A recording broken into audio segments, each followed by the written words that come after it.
Detroit in November is a city that bites back. The wind off the river cuts right through you, and the streets downtown empty out fast once the sun goes down, leaving behind only the orange glow of streetlights and the distant wail of a siren somewhere on the east side.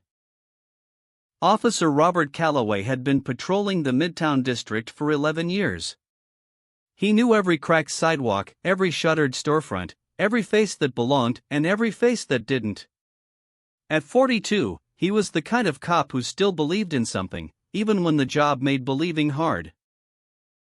On this particular Thursday night, Robert was circling the warehouse district near Cass Avenue when a flash of color caught his eye, vivid blue and gold blooming across the gray cinder block wall of an abandoned textile factory. Someone was painting. Someone was painting fast. Robert cut his headlights and pulled to the curb. He stepped out quietly, hand resting on his belt, moving along the shadow of the building until he came around the corner. There, standing on an overturned milk crate, spray can raised like a torch, was a boy 16, maybe 17, shoulders hunched against the cold. "Hey!" Robert's voice cracked through the silence like a bat hitting concrete. The boy spun around, eyes wide, the spray can clattering to the ground. For a half second, they just stared at each other. Then the boy bolted, but Robert was faster, and he had the alley blocked. "Don't run. Don't make this worse." Robert's voice dropped low, the way it did when he meant business. The boy pressed his back against the wall, chest heaving, gold and blue paint still fresh on his gloved fingers. On his jacket, a name was stitched in faded thread, Marcus.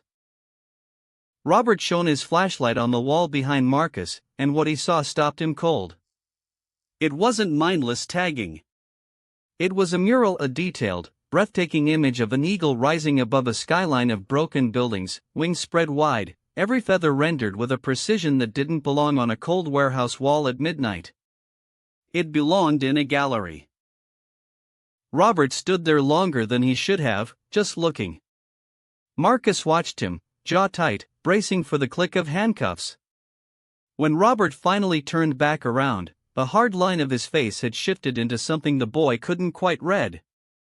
"How long did that take you?" Robert asked. Marcus blinked. "What?" "The mural." "How long?" Robert crossed his arms. Marcus swallowed hard, still not sure if this was some kind of trick. "About 3 nights," he said quietly. "I come back after midnight when nobody's around." Robert nodded slowly. "You go to school?" Marcus shrugged. "Sometimes." Robert picked up the fallen spray can and turned it over in his hand. He had a decision to make, and he knew it. By the book, this was vandalism, property destruction, trespassing, a juvenile record waiting to happen. One phone call, one report, and Marcus would enter the system. Robert had seen where that road usually ended, and it wasn't somewhere good. He thought about his own younger brother, Dion, who had gotten picked up for shoplifting at 15. Nobody had stepped in. Nobody had looked twice. Dion had cycled in and out of county for the next decade, and by the time Robert became a cop, his brother had already given up on himself. Robert had never quite forgiven himself for not doing more, back then. He set the can down on the milk crate, slowly, deliberately. "Here's what's going to happen, Marcus," he said. "I'm not arresting you tonight." The boy's mouth fell open. "But I am going to need your phone number, your mother's number, and I want you at the community center on Woodward by Saturday morning." 9 o'clock. Not 9:15. 9. Marcus showed up on Saturday, 7 minutes early.